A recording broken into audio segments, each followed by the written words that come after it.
এবং আপনি যখন আরেকজন ইসলামিক ক্লেরিক, আমরা নাম বলতে পারি ডক্টর মিজানুর রহমান আজহারি, তাকে নিয়েও বলেন যে তিনি কাফের, তাকে আসলে দেশ ছেড়ে চলে যেতে হবে, তখন আমরা একটু কনফিউজ হয়ে যাই। বলছি জি না, কনফিউজ হবেন কেন? আপনি যার কথা বলেছেন সে কি বলেছিল আপনি দেখেছেন তার বক্তব্যগুলো? আমি দেখেছি, কিন্তু তার শোনেন কথা শোনেন। তাকে বলুন, সে তো আমার ছাত্র, তাকে জিজ্ঞেস করুন। 2007 সালে সে আমার থেকে সবক নিয়েছে দারুন রাজা মাদ্রাসায়, আমি তার টিচার, আমি তার শিক্ষক, এবং তার শিক্ষকরাও আমাকে শিক্ষক মানে। অতএব সে যদি, দেখুন আপনাকে পিছন থেকেই বলতে হচ্ছে, আপনি সময় দিতে হবে আমাকে। আপনি কিন্তু বসে আছেন একা, আমার কিন্তু কয়েক হাজার লোক বসে আছে আমার অপেক্ষায়, একটা শিডিউল প্রোগ্রাম আমি রেখে বসেছি আপনার এখানে। যেহেতু আপনার মাধ্যমে আমার মেসেজটা আমি অনেকের কাছে পৌঁছাতে পারবো। আপনি যে ব্যক্তির নাম নিয়েছেন, তাকে আপনি কি দিয়ে তাকে স্কলার বলবেন? লক্ষ লক্ষ লোক হলে স্কলার হয়? এটা কোনো কথা নয়।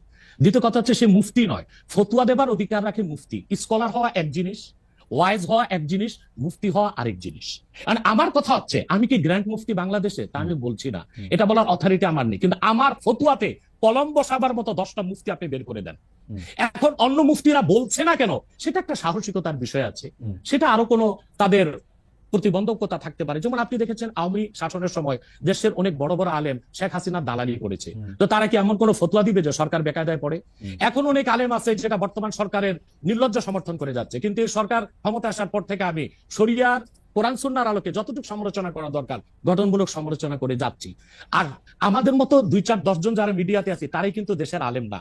হাজার হাজার আলেম ওলামা পীর মাশায়েখ নীরবে নিভৃতে নির্জনে ইসলামের খেদমত করে যাচ্ছে, তাদের মতামতটাও দেখতে হবে। এখন যারা ফ্রন্টে চলে এসেছে, মিডিয়াতে চলে এসে সেলিব্রিটি হয়ে গেছে, তারাই কি বললো সেটা দেখার বিষয় না।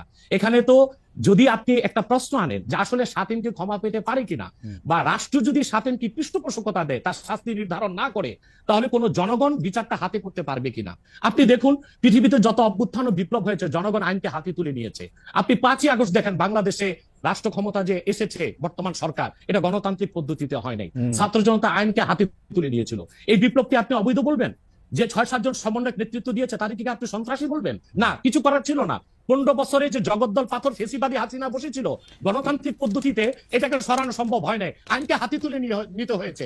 অতএব যদি গণতন্ত্রের স্বার্থ রক্ষে আইনকে হাতে তুলে নেওয়া যায়, আল্লাহ তার হাবিবের সুমহান ইজ্জত এবং স্বার্থে আল্লাহ তার হাবিব সাল্লাল্লাহু আলাইহি ওয়াসাল্লামের ইজ্জতের বিপক্ষে কেউ কথা বলবে এবং ধারাবাহিকভাবে শাস্তি পাবে না, চলতেই থাকবে। আমরা শুধু মিটিং মিছিল করে লাঠি পেটা খাবো আর গুলি নিব। স্যার আপনার কাছে মনে হয় না, স্যার আপনার কাছে মনে হয় না এটা আপনার কাছে মনে হয় না এটা আপনার পয়েন্ট অফ ভিউ? বিকজ আপনি যা বলছেন, হ্যাঁ আপনি এটা ঠিক যে আপনি তো একজন স্কলার, শিক্ষক, পড়াচ্ছেন, এবং আপনি গ্র্যান্ড মুফতি না হলেও একজন মুফতি।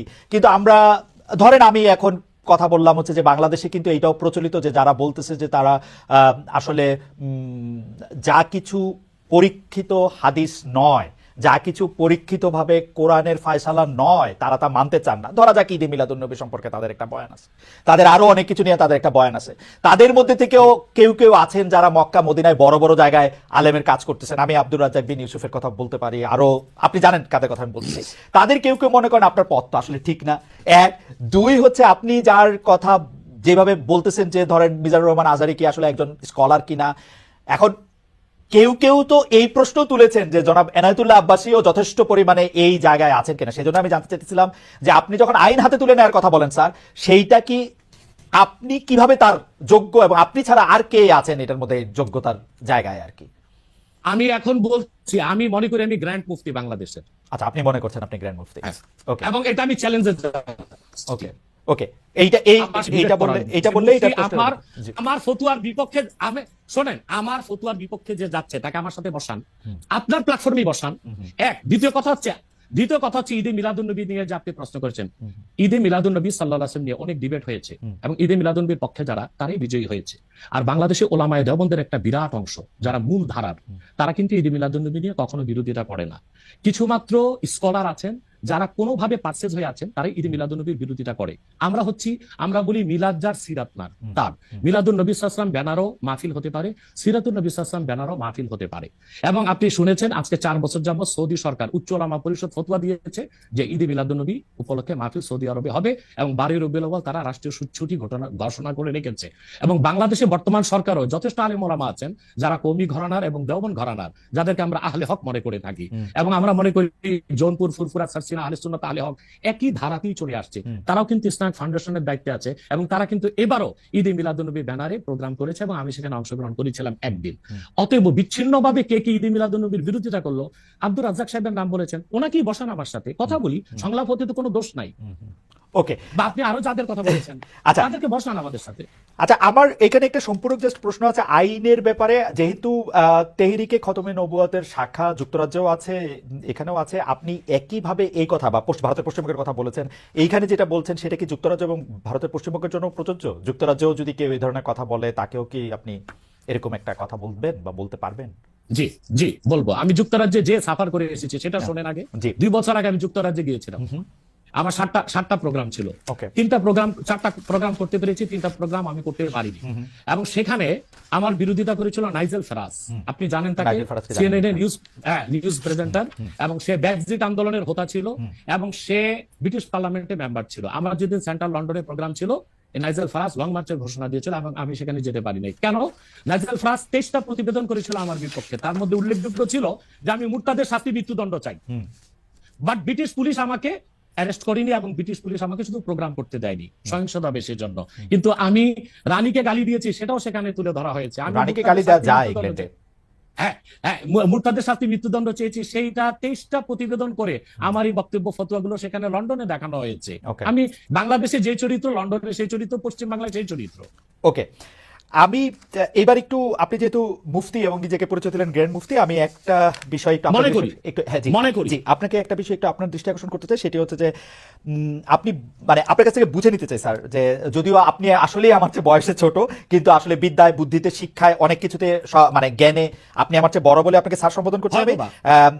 না, আপনি বলেছেন যে মসজিদে গিয়ে নারীদের জন্য বা মহিলাদের জন্য জামাতে নামাজ আদায় করা মাকরু, কিন্তু আমি আপনার এই বক্তব্যটার পরিপ্রেক্ষিতে আমি দেখতে পাচ্ছি যে এটা তো বরং মাকরু নয়, কেউ কেউ এটাকে মুস্তাহাব বা এনকারেজ বলতে চান। অনেকে উদাহরণ দিচ্ছেন আয়েশা, যিনি প্রফেটের স্ত্রী ছিলেন, রাদিয়াল্লাহু আনহা, হ্যাঁ আয়েশা রাদিয়াল্লাহু আনহা, উনি ইমামতি করে মেয়েদের নামাজ পড়িয়েছেন, এবং যে জায়গায় আপনি এটা মুকরু বলছেন ওই জায়গায় কেউ মুস্তাহাব বলতে গিয়ে আপনার বক্তব্যের বিরোধিতা করছেন। এটা নিয়ে আপনি যদি আমাদের একটু বলেন। এটা আমি চ্যালেঞ্জ করছি, ওপেন চ্যালেঞ্জ। আম্মা জান আয়েশা রাদিয়াল্লাহু তাআলা আনহা কখনোই ইমামতি করেননি, বরং জাকওয়ান ইমামতি করেছিল, পিছনে তিনি নামাজ পড়েছিলেন। সেটা ফরজ নামাজ ছিল না, তারাবিয়ার নামাজ। আপনাকে যে তথ্য দিয়েছে সে ভুল তথ্য দিয়েছে। ওকে, সেটা মেয়েদের নামাজ পড়াটা মুস্তাহাব কিনা? এক। দ্বিতীয় হচ্ছে আল্লাহ হাবিব সাল্লাল্লাহু আলাইহি ওয়াসাল্লামের নূরের জামানায় মসজিদ নববীতে মহিলাদেরকে অ্যালাউ করা হতো, তারা নামাজে আসতেন। কিন্তু আল্লাহ হাবিব সাল্লাল্লাহু আলাইহি ওয়াসাল্লাম মহিলাদেরকে নিরুৎসাহিত করেছিলেন, নিষেধ করেন নাই। কারণ মহিলাদেরও দিন শেখা বাকি ছিল এবং আল্লাহ হাবিব সাল্লাল্লাহু আলাইহি ওয়াসাল্লামের কাছে ওহী আসতো, সেজন্য মহিলাদের নিষেধ করা হতো না, তারা মসজিদে আসতেন। হযরত ওমর রাদিয়াল্লাহু তাআলা আনহু তার খেলাফতের সময় বলেছেন মহিলাদের জন্য ঘরেই নামাজ পড়াটা উত্তম। তখন প্রচুর পরিমাণ সাহাবী উপস্থিত ছিলেন, তারা হযরত ওমরের এই কাজে কেউ বাধা দেননি। সেজন্য মহিলাদের মসজিদে আসাটা হারাম নয়, মাকরু বলা হয়েছে জামাতে আসা। কারণ আম্মাজান আয়েশা রাদিয়াল্লাহু তাআলা আনহা নিজেও বলেছিলেন যে বর্তমানে মানে 1500 বছর আগেই আম্মাজান আয়েশা বলেছেন যে এখন মহিলাদের মসজিদে না আসাই উচিত ফিতনার এই সময়।